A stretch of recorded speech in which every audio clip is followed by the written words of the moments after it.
I want to start my intervention with thanking the organizers of this meeting, Rudolf Hobel and Pavel Marek, for their generous invitation, and also I don't want to forget the Instituto Cervantes, the Senate of the Czech Republic, and the Faculty of Arts and Philosophy of the University of Pardubice for their patronage of this important meeting. I'm going to speak about the Union of Arms, and Union of Arms is a project of Conde Duque de Olivares. And well, this is the summary of my intervention. I will use contemporary images to do it more enjoying.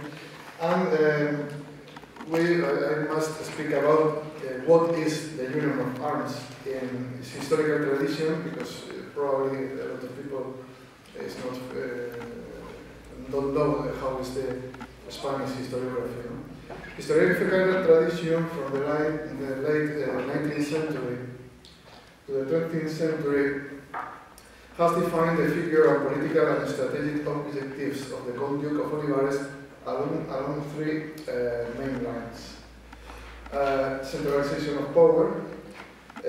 His aim was to consolidate the authority and decision-making of the government in Madrid, reducing the autonomy of the realms to the point of complete annulment, and this entailed the development of a centralized bureaucracy to govern and administer the empire with an iron fist. The second are the military reforms. His primary goal was to modernize the armed forces.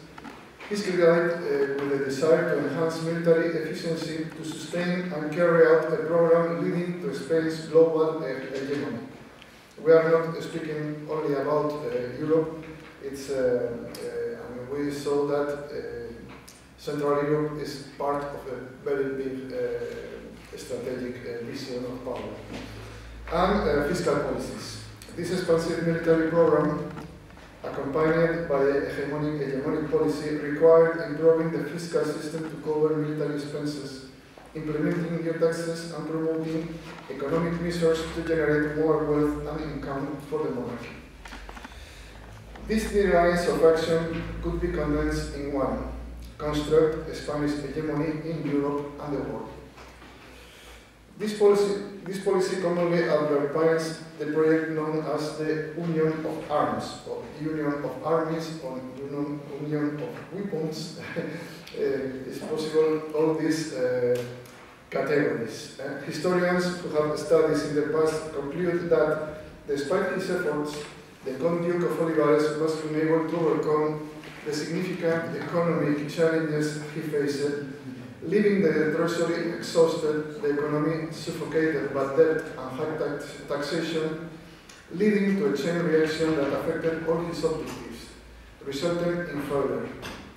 Military defeat made hegemony impossible. Economic ruin and centralization led to rejection by the territories, causing revolts and revolutions that fractured the monarchy, bringing it to the brink of disintegration. As a consequence, Olivares fell from power, plunging the monarchy into a crisis from which it would only recover with the arrival of the House of Bourbon in the 18th century. This is the traditional vision of Olivares politics. This summary reflects an idea constructed by historiographical tradition created by Antonio Cánovas del Castillo and continued by Gregorio Marañón and lastly John Eliot. According to which, if Olivares had not failed in these three assumptions, the monarchy would have achieved world hegemony as a result of the Catholic victory in the 30 Years' War. Since Cánovas in the late 19th century attributed this government program to Olivares, few historians have adopted this assertion. In my opinion, the Union of Arms is the result of a more complex process, and we are going to see what kind of process I'm going to explain.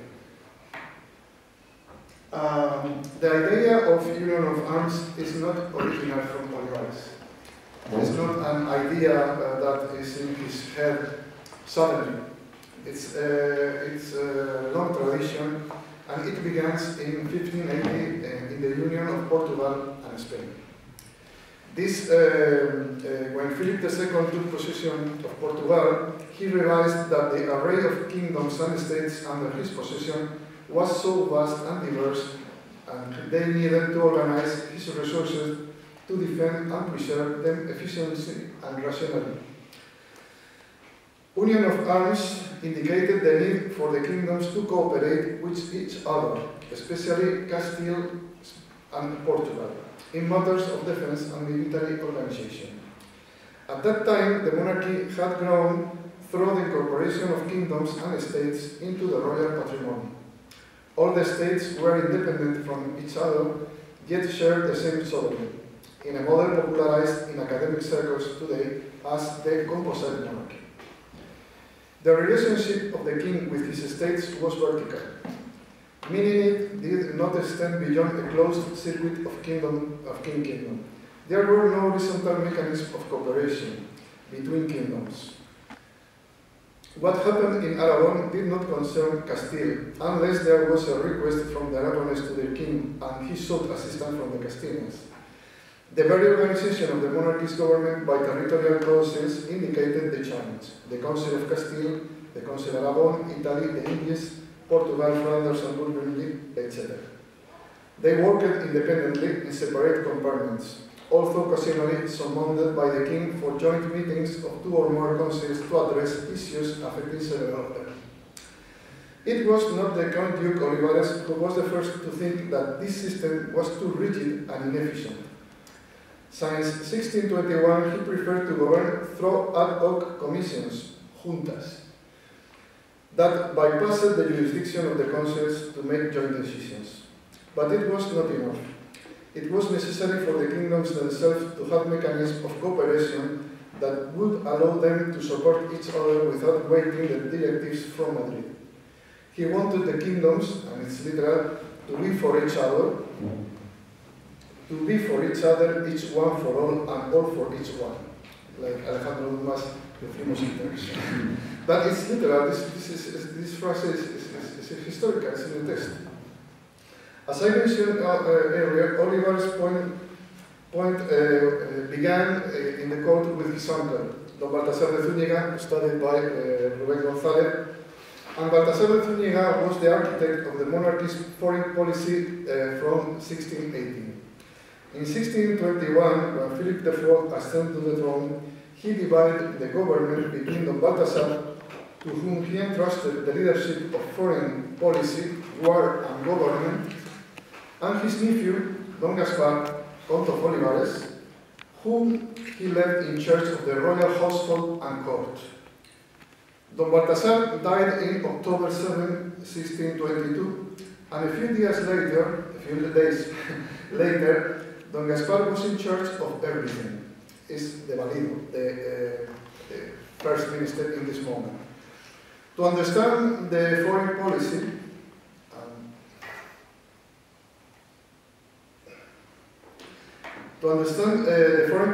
that had been carried out up to that point, the Conde Duque of Olivares convened a meeting whose purpose was to study and unravel everything his uncle had negotiated. When examining all the political papers preserved in Zúñiga's desk, the new prime minister's lack of preparation became apparent. Olivares boasted that it was not true that he wielded all the power, that he was not as absolute a favorite as people believed, as he had to spend many months understanding foreign policy. He doesn't understand anything of foreign policy between October 1622, as he had never had access to it before. He doesn't know nothing. At that time, the negotiations for Hispano-British alliance were well advanced, despite the 30 Years' War not being an opportune moment for it. In 1618, after the defenestration of Prague, King James I of England and VI of Scotland tried by all means to avoid European war. This desire also coincided with the significant sector of the Spanish court, which did not want a generalized war in Europe and wanted everything to be reduced to a problem of the Holy Roman Empire. The execution of Sir Walter Raleigh beheaded in Westminster Palace on October 29, 1618, for acts of piracy against the Spanish interests, made it feel in Madrid that the British sovereign was acting in good faith. For example, Fernando de Acevedo, President of Castile, who participated in the meeting discussing this matter, viewed an approach with the House of Stuart with sympathy to have a free hand in the Netherlands. There were differences of opinion at the court. The rising star in foreign policy from 1618, Don Baltasar de Zúñiga, was eminently pragmatic. He advocated strengthening the Pact of Oñate and maintaining the union of the two Habsburg houses as the fundamental pillar of Spanish policy, but was also aware that defeating the Dutch was impossible, and that it was also necessary to open a space for negotiation, where perhaps the King of England could have a role. However, on December 28, he proposed sending Spanish forces to the Palatinate, which was unfriendly to England since the elector was the son-in-law of James I. Nevertheless, negotiations continued because James I firmly believed in his ecumenical program and because the Spanish court knew that as long as the negotiations continued, the English would be kept out of the war. And then,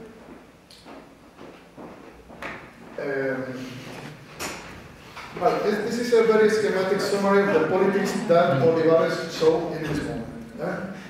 I will not delve into the complex internal situation that the English sovereign had to face to continue the conversations after the Battle of the White Mountain, and I will focus my intervention on the Spanish side, and especially on the retrospective analysis made in 1628 by the Conde Duque of Olivares, because it is precisely in the Spanish match where the root of the strategic change that was going to take place lay and where the process of launching the Union of arms. In his conversations with the Count of La Roca, which were published shortly afterward as historical notes, Olivares wanted to make his interpretation of the facts very clear. He wants that this interpretation must be taken by historians to explain the early years of the war. I don't know the reason, because this text is very is famous. Is not used by historians. In my opinion, it's because it was published in the 18th century and in addition with a lot of faults, a lot of omissions. And, but the original text is very rich. Ad example, in the text published in the 18th century, there are not 5 pages about the work of Mantua. In the original, he speaks about Mantua, and he speaks about another questions of political, international politics. I don't know, the editor in the 18th century is not a good editor, but this edition is commonly used by historians, not the manuscripts, the 20 manuscripts that are in the National Library of Spain. These manuscripts are 5 of them from 1628, and one of them is the original copy of the annotations of Conde de Olivares. Olivares was very proud to break the conversations between Spain and England. He was very proud because he hated the Duke of Buckingham. He says invincible, and presumptuous. But also he hated the negotiation with barbarians. He said barbarians, or British barbarians, and also the negotiation with the heresy, with heretics. Why he is against speaking with heretics? It's something that is not very well known, that Olivares comes from education, clerical education. He was the third son of a family of the Spanish aristocracy, and his future was to be a bishop, not valid. That's because he is a person who has a religious life very, very orthodox. He also he left the court thinking that he never go to be, he wouldn't be a prime minister. And then he didn't understand the politics of his uncle, Don Baltasar. And then he saw he see the world in black and white. Catholics against heretics. It's not possible to speak with heretics. And then we say in 1625 he is prepared to make the war. The question is the Unión of armas.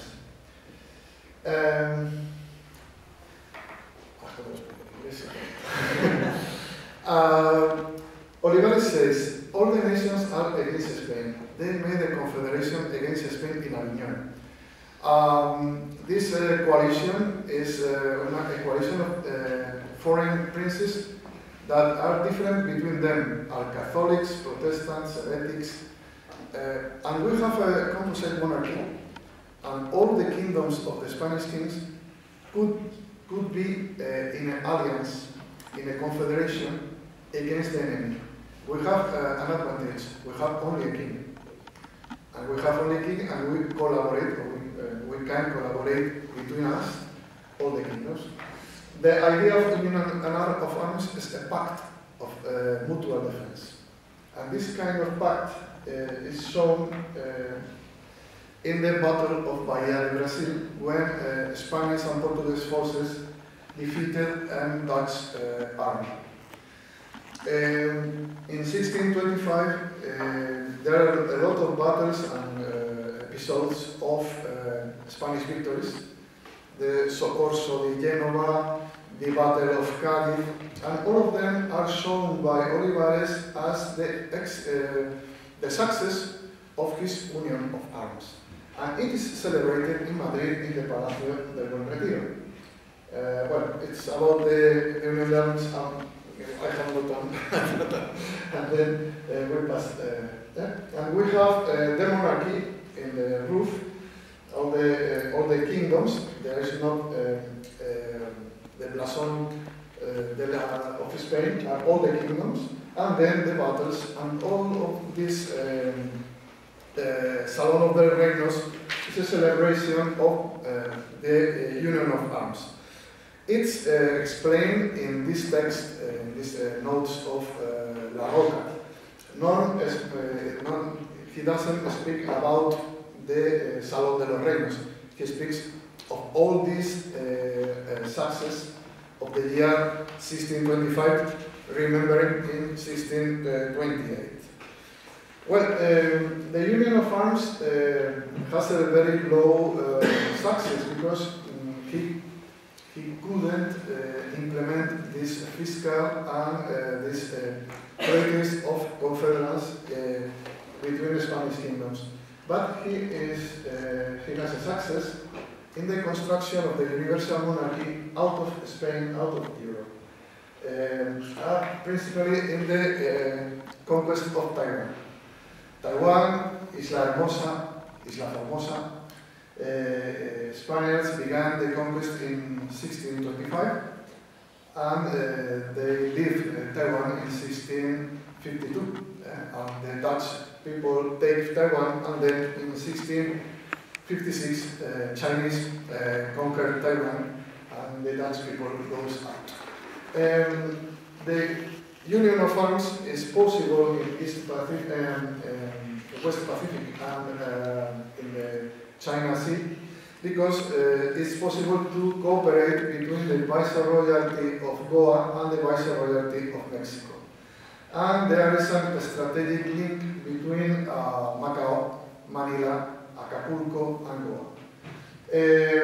We see the first foundations of cities, Spanish cities, 3 Spanish cities in Taiwan, and it finished just when the destruction of the project of Olivares with the independence of Portugal and the independence, the war of separation of Catalonia. He wants the Union of Arms to search the victory in Europe, and then he has the conquest of Formosa, inevitable product of his politics. He has success in the East Pacific, but not in Europe. It was his objective. Thank you very much.